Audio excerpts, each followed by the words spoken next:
மிக விரைவில் வடக்கு கிழக்கில் தேர்தலை நடத்தி அதனை தனிநாடாக்குவதற்கான வேலைப்பாடுகளை அனுரகுமார செய்து வருகின்றார்.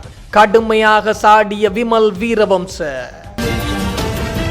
உயிர்த்த ஞாயிறு குண்டு தாக்குதல் தொடர்பில் பல முக்கிய தகவல்களை வெளியிட்ட கருணா, பிள்ளையான் மற்றும் சுரேஷ் சாலே தொடர்பில் வெளிவந்த அதிர்ச்சி தகவல்கள்.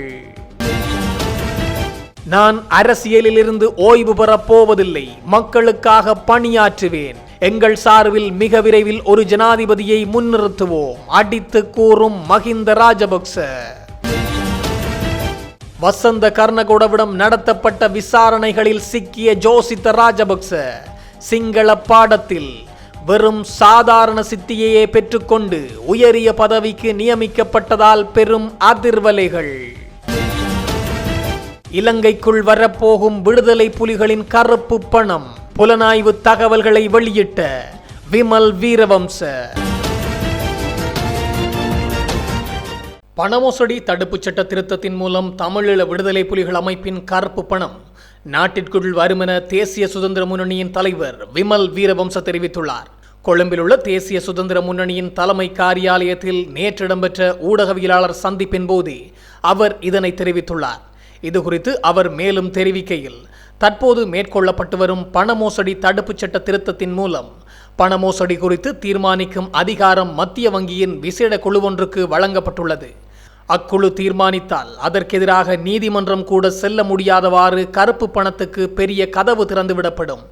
இதன் மூலம் தமிழீழ விடுதலை புலிகள் அமைப்பின் கருப்பு பணம் நாட்டிற்குள் வரும்போது நாட்டின் காணி நிலங்களையும் மூலோபாய முக்கியத்துவம் வாய்ந்த இடங்களிலும் சொத்துக்களையும் அவர்களால் எளிதாக வாங்க முடியும்.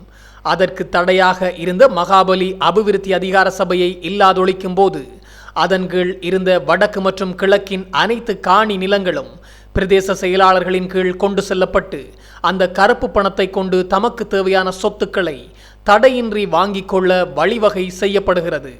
சர்வதேச நாணய நிதியத்தின் நிபந்தனைகளுக்கு அமைந்து மின்சார சபை உள்ளிட்ட அரச நிறுவனங்களை விற்க முற்படும் போது அந்த முக்கிய இடங்களை மிக மலிவான விலைக்கு வாங்கிக் கொள்ளும் வாய்ப்பும் இதன் மூலம் உருவாகும். இதற்கு தடையாக இருக்கும் விகாரைகள் மற்றும் தேவாலயங்கள் சட்டத்திற்கும் தொல்பொருள் சட்டத்திற்கும் இப்போது சூழ்ச்சி செய்ய போகிறார்கள். இந்த துரோகங்களுக்கு எதிராக போராடக்கூடிய பௌத்த துறவிகளையும் சமூக கட்டமைப்பையும் அடித்து வீழ்த்தவும் அரசாங்கம் திட்டமிட்டுள்ளது. அரசாங்க அமைச்சர்களின் சொத்துக்கள் பாரியளவில் அதிகரித்துள்ளமை குறித்தோ அல்லது அசோக ரன்வல்ல போலி காலாவதி பட்டம் குறித்தோ எவ்வித விசாரணைகளும் நடத்தப்படவில்லை. மாறாக சாணி அபயசேகர போன்ற அதிகாரிகளை குற்றப்புலனாய்வு திணைக்களத்துக்குள் நுழைத்து கொண்டு சட்டமா அதிபராகும் பேராசையோடு இருக்கும் சிலரை நீதிமன்றத்திற்கு அனுப்பி பேச்சு சுதந்திரத்தை முடக்கி சமூகத்தை முடக்குவதே இவர்களின் நோக்கமாக உள்ளது எனவும் விமல் வீரவம்ச குற்றம் சுமத்தியுள்ளார். ஒரு நாட்டின் பாதுகாப்பு படைகளின் ஆட்சேர்ப்பு என்பது தகுதி, திறமை மற்றும் வெளிப்படைத்தன்மையை அடிப்படையாக கொண்டிருக்க வேண்டும். ஆனால் கடந்த காலங்களில் ராஜபக்சக்களின் ஆட்சியின் போது அது அவ்வாறு இடம்பெறவில்லை என்பது ஜோசித ராஜபக்சவின் நியமனத்துடன் தெளிவாகின்றது. அத்தோடு ஜோசித ராஜபக்ச கடந்த 2006 ஆண்டு கால பகுதியில் கடற்படையின் உயரிய பதவிக்கு இணைத்துக் கொள்ளப்பட்டார். அங்கு பல மோசடிகள் இடம்பெற்றுள்ளதாகவும் அது தொடர்பாக விசாரணைகளை மேற்கொள்ளும் போர்வையில் அப்போதைய கடற்படை தளபதியாக இருந்த வசந்த கர்ணகொட கைது செய்யப்பட்டு நீதிமன்றத்தில் முற்படுத்தப்பட்டார். இதன்போது அவருக்கு பிணை வழங்குவதா இல்லையா என்ற விவாதம் இடம்பெற்றது. இதன்போது பெரும் சமர்ப்பணங்கள் முன்வைக்கப்பட்டுள்ளது. அதில் வசந்த கர்ணகொட செய்த மோசடிகள் மற்றும் ஜோசித ராஜபக்சவை கடற்படையின் உயரிய பதவியில் இணைத்துக் கொள்வதற்காக மிக பெரும் மோசடிகள் இடம்பெற்றுள்ளமை தொடர்பிலும் குற்றத்தடுப்பு விசாரணை பிரிவு நீதிமன்றத்திற்கு சமர்ப்பணங்களை கொடுத்துள்ளது. இதன்போது ஜோசித ராஜபக்சவுக்கு எந்த தகுதியும் தகமையும் இருக்கவில்லை என்றும் கல்வி தகமை கூட அவருக்கு இல்லாத நிலையில் குறிப்பாக சிங்கள மொழி பாடத்தில் வெறும் சாதாரண சித்தியையே ஜோசித ராஜபக்ச பெற்றிருந்தார். குறிப்பாக எஸ்தர சித்தியையே அவர் பெற்றிருந்தார் என்றும் அப்படியான ஒரு நபருக்கு எவ்வாறு இந்த உயரிய பதவி வழங்கப்பட்டதென்ற கேள்விகளும் எழுப்பப்பட்டுள்ளது. எனவே ஜோசித ராஜபக்சவை அந்த கடற்படையின் உயரிய பதவிக்கு கொண்டு வருவதற்கு பல மோசடிகள் மற்றும் கடற்படையின் பல சட்டத்திட்டங்களை மாற்றியே அவரை உயரிய பதவிக்கு கொண்டு வந்துள்ளார்கள் என்பதை வசந்த கர்ணகொடவுக்கு எதிராக குற்றத்தடுப்பு விசாரணை பிரிவு நீதிமன்றத்தில் முன்வைத்துள்ளது. இதற்கெதிராக வாதாடிய வசந்த கர்ணகொட சார்பான சட்டத்தரணி அப்போதைய காலகட்டங்களில் இராணுவத்திலோ கடற்படையிலோ விமானப்படையிலோ அநேகமானவர்கள் இணைந்து கொள்ளவில்லை. மாறாக பலரை உள்வாங்குவதற்கான ஒரு திட்டமாகவே இது மேற்கொள்ளப்பட்டதென்றும், ஜனாதிபதியின் மகன் கடற்படையில் இணைந்து கொண்டார் என்ற தகவல் வெளியிடங்களில் பரவினால் நாட்டிலுள்ள ஒவ்வொரு பெற்றோர்களும் தங்களுடைய பிள்ளைகளையும் முன்வந்து கடற்படை மற்றும் விமானப்படை மற்றும் இராணுவத்தில் இணைத்துக் கொள்ளும் வாய்ப்பு ஏற்படும் என்ற நோக்கத்திற்காகவே இது செய்யப்பட்டுள்ளதாகவும் வசந்த கர்ணகொடவின் சட்டத்தரணி நீதிமன்றத்தில் இந்த விடயத்தை தெரிவித்தார். மேலும் வசந்த கர்ணகொடவுக்கு பிணை வழங்க வேண்டும் என்றும், காரணம் வசந்த கர்ணகொடவுக்கு பிள்ளைகள் இல்லை என்றும், அவருடைய மனைவி நோய்வாய்ப்பட்டிருப்பதன் காரணமாக அவரை பராமரித்துக் கொள்கின்ற பொறுப்பு வசந்த கர்ணகொடவுக்கே உள்ளது என்றும், இதனால் அவருக்கு பிணை வழங்க வேண்டும் என்றும் கோரிக்கை முன்வைக்கப்பட்டது. இதைத் தொடர்ந்து வசந்த கர்ணகொடவுக்கு பிணை வழங்கப்பட்டிருந்தது. தற்போது இந்த விடயம் பெரும் பேசுபொருளாக மாறியுள்ளது. காரணம், தங்களுடைய தாய்மொழியான சிங்கள மொழி பாடத்திலே வெறும் சாதாரண சித்தியை பெற்றுக்கொண்ட ஜோசித்த ராஜபக்சவுக்கு எப்படி உயரிய அதிகாரி பதவி வழங்கப்பட்டது என்ற கேள்விகளும் தற்போது சமூக வலைத்தளங்களில் பரவி வருகின்றது. முன்னாள் ஜனாதிபதி மஹிந்த ராஜபக்ச தமக்கு அரசியலிலிருந்து ஓய்வு பெறும் எண்ணம் இல்லை என்று தெரிவித்துள்ளார். முன்னாள் ஜனாதிபதி நேற்று கண்டியிலுள்ள ஸ்ரீ தலதா மாளிகைக்கு புனித பல் எச்சத்திற்கு அஞ்சலி செலுத்த வந்தபோது இந்த அறிவிப்பை தெரிவித்துள்ளார். மேலும் தனது கருத்துக்களை தெரிவித்த முன்னாள் ஜனாதிபதி தான் இந்த நாட்டிற்கு ஆற்றிய சேவை போதுமானதாக இல்லை என்றும், இன்னும் தன்னுடைய தேவை இந்த நாட்டிற்கு இருப்பதாகவும் குறிப்பிட்டுள்ளார். அடுத்த ஜனாதிபதி தேர்தலில் மக்கள் விரும்பும் ஒரு தலைவர் மூலம் நாட்டுக்கு சேவை செய்ய காத்திருப்பதாகவும் அவர் தெரிவித்துள்ளார்.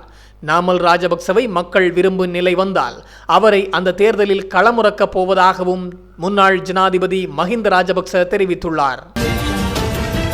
உயிர்த்த ஞாயிறு குண்டு தாக்கல் தொடர்பான விசாரணைகளின் போது முன்னாள் அமைச்சர் விநாயகமூர்த்தி முரளிதரன் எனப்படும் கருணா அம்மான் குற்றப்புலனாய்வு திணைக்களத்தில் வாக்குமூலம் ஒன்றை பதிவு செய்துள்ளதாக செய்தி வெளியாகியுள்ளது.